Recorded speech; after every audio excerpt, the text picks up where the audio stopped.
हे दोस्तों, कैसे हो आप सभी लोग।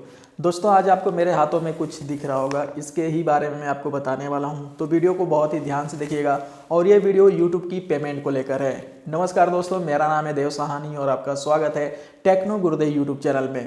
दोस्तों, YouTube की पेमेंट एक यूट्यूबर के लिए काफ़ी इंपॉर्टेंट होती है और सभी को जो है 21 डेट का इंतज़ार रहता है पेमेंट ईमेल देखने के लिए। जी हाँ दोस्तों, आपको पता होना चाहिए कि जो हमारी YouTube की पेमेंट होती है, अगर वो जो है एडसेंस में $100 हो जाती है तो एडसेंस से जो है 21 को जो है हमारे अकाउंट में ट्रांसफ़र होना स्टार्ट हो जाती है। एडसेंस जो है सभी यूट्यूबर की पेमेंट जो है 21 डेट को ट्रांसफ़र करना शुरू कर देता है। लेकिन दोस्तों, हम 21 का वेट करते हैं और हमारे पास कोई ईमेल नहीं आता है। जैसा कि पेमेंट रिलीज का ईमेल जो है सभी यूट्यूबर को भेजा जाता है, लेकिन वो हमको नहीं मिलता है और हम काफ़ी ज़्यादा घबरा जाते हैं। तो दोस्तों, मैं आपको बता दूं कि अगर आपने अपने एडसेंस में पेमेंट मेथड में सारी चीज़ें अच्छे से भरी हैं, उसमें अपना बैंक का नेम, जो भी बैंक पासबुक पर आपका नेम है वो सही से भरा है, जो आपके बैंक के ब्रांच का FSC कोड है वो सही से भरा है, जो आपने स्विफ्ट कोड अपने बैंक का डाला है वो सही होना चाहिए, साथ ही में आपका बैंक अकाउंट नंबर सही होना चाहिए। अगर इन सब चीज़ों को आपने सही से भरा है तो आपकी पेमेंट जो है, अगर एडसेंस 21 तारीख को भेजता है तो आपके अकाउंट में जरूर आ जाएगी। आपको ज़्यादा टेंशन लेने की जरूरत नहीं है। अब दोस्तों, हम 21 तारीख को ही घबराने लगते हैं कि हमारे पास ईमेल नहीं आया, तो ईमेल कई बार जो है लेट आता है, ठीक है। तो इसके लिए आपको वेट करना चाहिए, 21 लेकर 26 तक जो है वेट करना चाहिए। उसके बाद भी अगर पेमेंट नहीं आती है तो आप अपने ब्रांच में एक बार कांटेक्ट कर सकते हैं कि पेमेंट सर हमारी नहीं आई है एडसेंस की तरफ से। तो ब्रांच वाले तो कुछ वैसा बताते नहीं है, क्योंकि उनको पता ही नहीं रहता कि एडसेंस से पेमेंट कैसे आती है और आप यूट्यूबर हैं कि नहीं, ये उनको पता ही नहीं रहता है। तो बैंक से आपको कोई भी उतना नॉलेज जो है या जानकारी नहीं दी जाती है। लेकिन दोस्तों, आपको करना क्या है कि अगर आपकी पेमेंट फिर भी होल्ड रहती है, नहीं आती है बैंक में, तो आपको जो है 15 दिन का वेट करना पड़ता है। एडसेंस कहता है कि ऐसे में आपको कम से कम 15 दिन वेट करना चाहिए।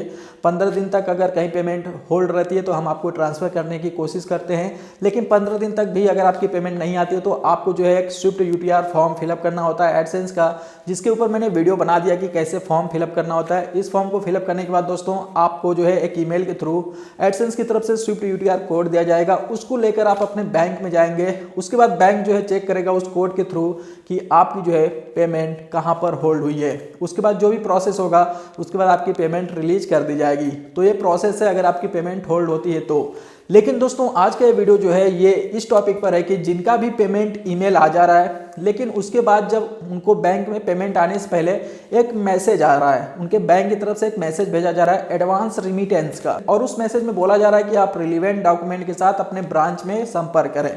इस मैसेज को देखने के बाद दोस्तों, काफ़ी लोग घबरा जा रहे हैं। कुछ लोग के बैंक की तरफ से फेमा डिक्लेरेशन फॉर्म के लिए जो मैसेज आ रहा है, तो ऐसा मैसेज जो है आपको अगर आ रहा है तो आपके लिए वीडियो पूरी है, पूरा ध्यान से देखिएगा कि आपको करना क्या है। देखिए दोस्तों, होता क्या है कि हमारी जो एडसेंस की पेमेंट होती है वो फॉरेन से आती है, मतलब कि सिंगापुर से ट्रांसफर किया जाता है इंडिया में, इंडिया से जो है लोकल ब्रांच में ट्रांसफर होता है। तो दोस्तों, सिंगापुर से जो पेमेंट इंडिया में ट्रांसफर की जाती है तो वो हमने जो स्विफ्ट कोड डाला होता है जिस बैंक का, उस बैंक में आती है। मतलब एडसेंस में जिस भी बैंक का हमने स्विफ्ट कोड डाला है उस बैंक में वो पेमेंट आती है। अब वो बैंक जो है चेक करता है कि ये ट्रांजेक्शन जो है इंटरनेशनल हो रहा है और ये इंडिया के लोकल ब्रांच के लिए किया जा रहा है। तो वो स्विफ्ट कोड वाला बैंक जो है हमारे लोकल ब्रांच से कांटेक्ट करता है। तो यहाँ पर दोस्तों, जो हमारा स्विफ्ट कोड वाला बैंक होता है वो हमारे लोकल ब्रांच से जो है कंफर्म करने के लिए जो है रिलीवेंट डॉक्यूमेंट के साथ उस कस्टमर को जो है बुलाने के लिए कहता है कि आप कंफर्म कर लीजिए कि जो बंदा यहाँ पर स्विफ्ट कोड यूज किया है, क्या उसका ये पेमेंट इंटरनेशनल ट्रांजैक्शन किया जा रहा है कि नहीं, उसी का है कि नहीं।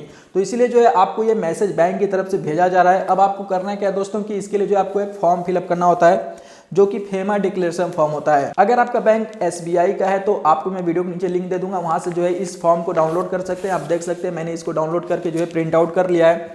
अब दोस्तों, इसमें बहुत ज़्यादा जानकारी नहीं भरनी होती, नॉर्मल से डिटेल्स देनी होती है। तो आप यहाँ पर देख सकते हैं, सबसे पहले जो है आपको प्लेस, डेट, सिग्नेचर और आपका नेम, उसके बाद nature, purpose of foreign exchange transaction, मतलब किस वजह से आपने फॉरेन ट्रांजैक्शन को किया है या कराया है, तो आपको यहाँ पर दे देना गूगल एडसेंस। उसके बाद ही अमाउंट ऑफ फॉरेन एक्सचेंज, जो पेमेंट आपकी आई है वहाँ से फॉरेन एक्सचेंज हुआ है वो कितना अमाउंट आपका एक्सचेंज हुआ है, तो आपको डॉलर में जो है डाल देना है यहाँ पर। आपको ये जो है एडसेंस में जाकर जो पेमेंट जो है वहां से रिलीज होती है, पेमेंट जो है आपके एडसेंस अकाउंट में भेजी जाती है, तो वहां पर एक रिसिप्ट आपको दिखता है एडसेंस में, वहां पर क्लिक करेंगे तो आपको पूरा डिटेल्स पेमेंट का आ जाएगा।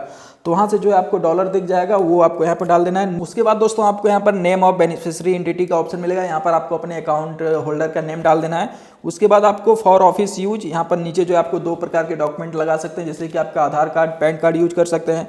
साथ ही में यहाँ पर बैंक का मुहर और आपका बैंक का जो है सिग्नेचर हो जाएगा और डेट। तो ये फॉर्म जो है आपको सबमिट करना होता है बैंक में, ठीक है। ये मैसेज मिलने के बाद आप इस फॉर्म को सबमिट कर सकते हैं और उसके साथ ही दोस्तों आप अपने पेमेंट का रिसिप्ट भी यहाँ पर लगा सकते हैं। गूगल एडसेंस का जो पेमेंट रिसिप्ट रहता है आप गूगल एडसेंस में जाकर डाउनलोड कर सकते हैं। डाउनलोड करने का तरीका मैं आपको बता दूंगा कि कैसे डाउनलोड करना है। तो ये पेमेंट रिसिप्ट आप डाउनलोड करके लगा सकते हैं।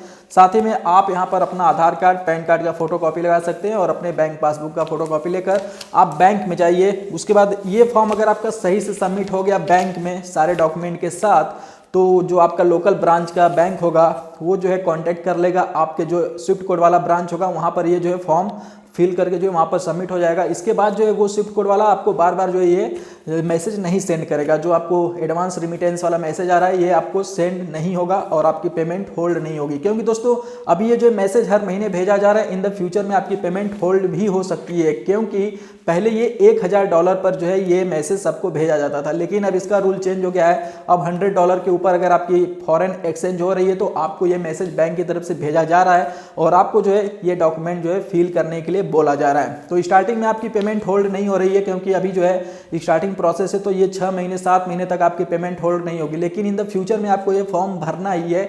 आपको ये नहीं है कि ये फॉर्म नहीं भरेंगे तो हमारी पेमेंट आती रहेगी। इन द फ्यूचर में आपकी पेमेंट होल्ड हो सकती है, उस समय आपको दिक्कत हो सकती है। तो आपको ये बैंक में अगर आपको इस तरह का मैसेज आ रहा है तो फेमा डिक्लेरेशन फॉर्म फिल कर देना है। और हाँ दोस्तों, अगर बैंक वालों को समझ में नहीं आ रहा है तो आपको बस सारी चीज़ें अच्छे से बता देना है। हो सके तो मैनेजर से कांटेक्ट कर लेना है और हो सके तो कस्टमर केयर से जो है बात करवा देना है बैंक वालों को, क्योंकि उनको पता ही नहीं रहता है कि ये जो है फॉर्म क्यों भरा जाता है। क्योंकि फॉरेन एक्सचेंज बहुत कम ही होता है, जो लोकल बैंक होते हैं वहाँ पर फॉरेन एक्सचेंज बहुत ही कम ही होता है, तो इन लोगों को जो है ज़्यादा इसके बारे में नॉलेज नहीं होता है। तो आपको इतना करना है, इतना समझाना है, अगर आप इस मैसेज से छुटकारा पाना चाहते हैं और इन द फ्यूचर में चाहते हैं कि आपकी पेमेंट होल्ड ना हो। तो दोस्तों आपकी पेमेंट 21 तारीख को एडसेंस भेजता है। ईमेल अगर 21 तारीख को नहीं आता तो वेट करना है, कुछ दिन बाद आपको ईमेल मिल सकता है। ईमेल आने के बाद दोस्तों आपकी पेमेंट जब बैंक में आती है, बैंक में भेजी जाती है, तो आपको जो है एडवांस रिमिटेंस का मैसेज आ रहा है, तो आपको ये सारी चीज़ें कर लेना है। आपकी पेमेंट आपके अकाउंट में आ जाएगी। और हाँ दोस्तों, एडसेंस कभी भी किसी का भी पेमेंट होल्ड कर कर इधर उधर नहीं करता है। जो आपका अमाउंट बना होगा एडसेंस में वो आपके अकाउंट में आना ही है, अगर आपने सही डिटेल्स भरा है तो। दोस्तों मेरा काम था आपको अच्छे से समझाना, बताना। अगर आपको वीडियो अच्छी लगी है लाइक कर दीजिए, अपने दोस्तों के साथ शेयर कीजिए और चैनल पर नए हैं तो चैनल को सब्सक्राइब करके घंटा दबा लीजिए, ताकि आने वाली वीडियो का नोटिफिकेशन आपको मिलती रहे। चलिए मिलते हैं अपने नेक्स्ट वीडियो के साथ, तब तक के लिए गुड बाय।